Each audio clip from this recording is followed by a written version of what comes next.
Key Glock just broke his silence, and what he said shook the whole Memphis scene. After years of loyalty to Paper Route Empire, he's finally exposing the fake love and the betrayal that led to Young Dolph's death. This ain't rumors no more. Glock's telling it all. We haven't really heard much from you since the tragic passing of Dolph.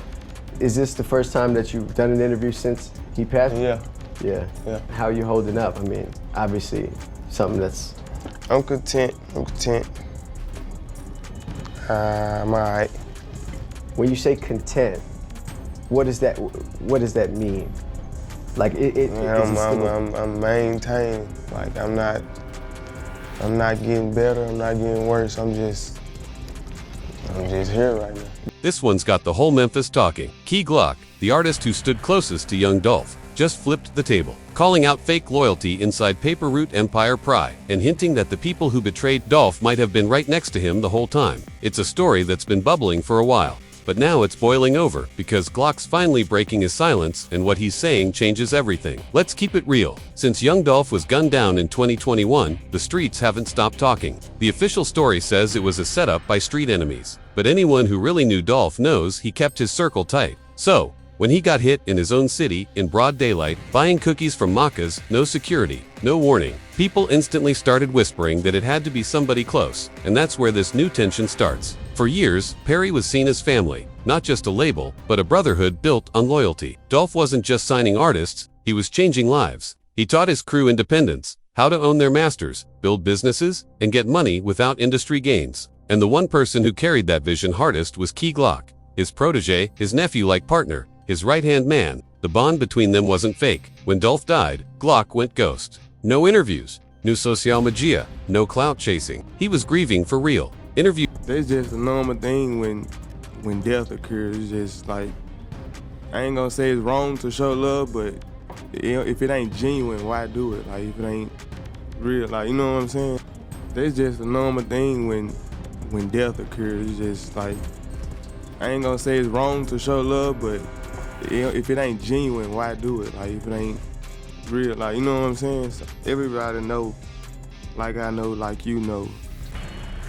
Then fuck a bro like that. You know? But lately, things started looking different. Glock's been moving solo, unfollowing PR artists, skipping group appearances, not promoting the label's releases. Fans noticed at first, saying, why Glock acting distant? Why he don't rep like before? And then came the interviews. And that's when everything exploded. Glock didn't name names, but he made it clear he saw things that didn't sit right after Dolph's death. He said, everybody wasn't who they said they was. Some people switched sides when it got dark. That one sentence sent shockwaves through Memphis. Because to the fans, that sounded like confirmation that the betrayal came from inside. Everyone started guessing, who was Glock talking about? Some pointed fingers at artists who seemed to move on too quick. Others at people who started claiming leadership of PR the moment Dolph was gone. One thing's for sure. Glock's tone wasn't just emotional. It was angry. It was the sound of somebody who's been watching snakes eat at his brother's legacy.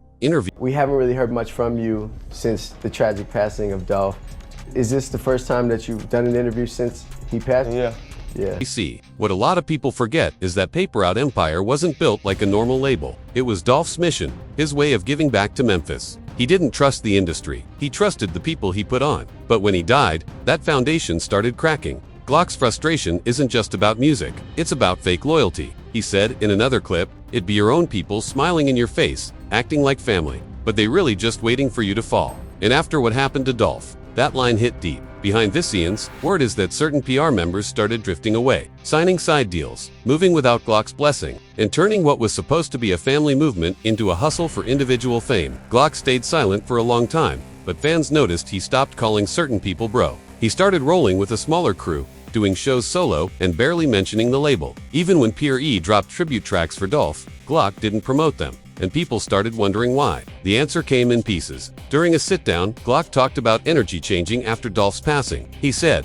everybody say thee, love you when you up, but death expose everything. Fans took that as him finally confirming what the streets already believed, that someone in Dolph's circle either set him up or knew what was coming and didn't say a word. Interview. You gotta be ready when you go back, but you go to your hometown, but you got the who was in class who ain't never liked you. Let's not forget the investigation into Dolph's death has been messy. Multiple suspects have been arrested, but the mastermind behind it has never been officially revealed. Meanwhile, Rumors been flying that certain people connected to PR had links with Memphis street figures who didn't like Dolph's. Glock's been sitting on those truths, watching people post fake love online while knowing they weren't solid in real life. And if you listen closely, Glock's music been telling the story the whole time. In his song Proud, he said, "I'm just trying to keep my dog name alive, but these fake ones making it hard." That's not just a lyric, that's pain. That's betrayal. It's him talking about watching people profit off Dolph's name while losing the principles he stood on. The tension got worse when fans noticed Glock on Big Moochie Grape and a few other PR members right after they dropped tracks that some people called subliminal shots. Glock never responded online, but silence says more than words sometimes. He's moving like a man who's done arguing, like he's done pretending everything's cool when it's not. To the fans, it's clear Glock's loyalty is still with Dolph, not with the label that's been falling apart since the King of Memphis passed. Jury found the defendant Hernandez-Govan not guilty in count 1 of the indictment.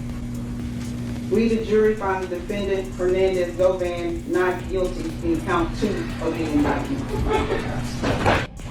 Ms. Johnson, is this your verdict? Is this your verdict? Yes. Is this your verdict? Yes, ma'am. Is this your verdict? Yes. Is this your verdict? Yes, Your Honor. Is this your verdict? Is this your verdict? Yes.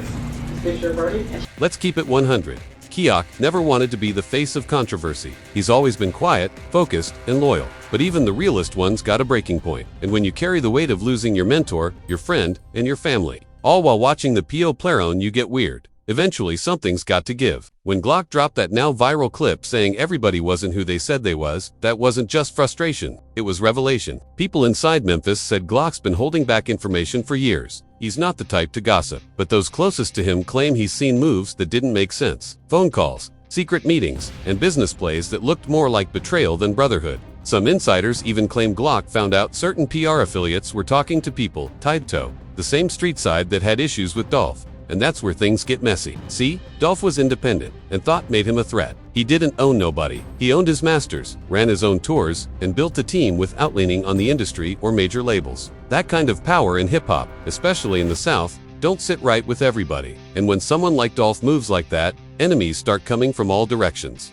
The streets, the labels, and sometimes even from Hessen backyard. Just wondering how you feeling, how you holding up. I mean, obviously, something that's...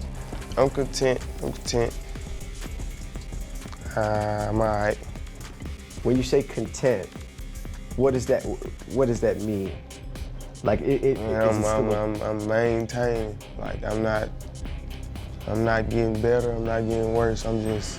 Glock's anger seems to come from realizing that Dolph's death wasn't just the result of enemies. It was also a product of disloyalty. He said in another interview, "Dole taught us to stand on business, but some of y'all stood on lies." That's deep because it means the same people yelling "Pre for L" might have been faking love the whole time. The video breaks down how Glock's actions now reflect someone who's cutting ties with anyone who don't move by Dolph's code. He's been working independently, doing deals without the PR tag, and refusing to chase clout. Fans say this is him rebuilding the empire his own way, keeping Dolph's name alive, but cleaning house at the same time. And while Glock hasn't dropped any names, his message is clear. He knows exactly who betrayed Dolph.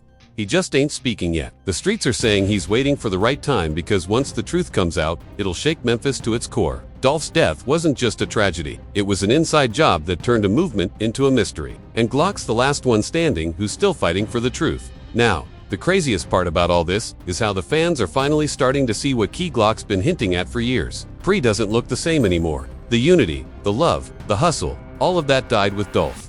What's left feels like people clinging to his name for streams and attention. In Glock, he's over it. He's not dissing the label. He's just refusing to fake it. In a recent interview, Glock said, "I don't do that fake energy. If I don't rock with you no more. It's for area." That line summed it all up. He's tired of pretending the empire Dolph built is still pure. He's tired of seeing people who didn't even check on Dolph when he was alive, now trying to profit off his death. And honestly, fans respect it because while everybody else chasing headlines, Glock's the only one who stayed consistent.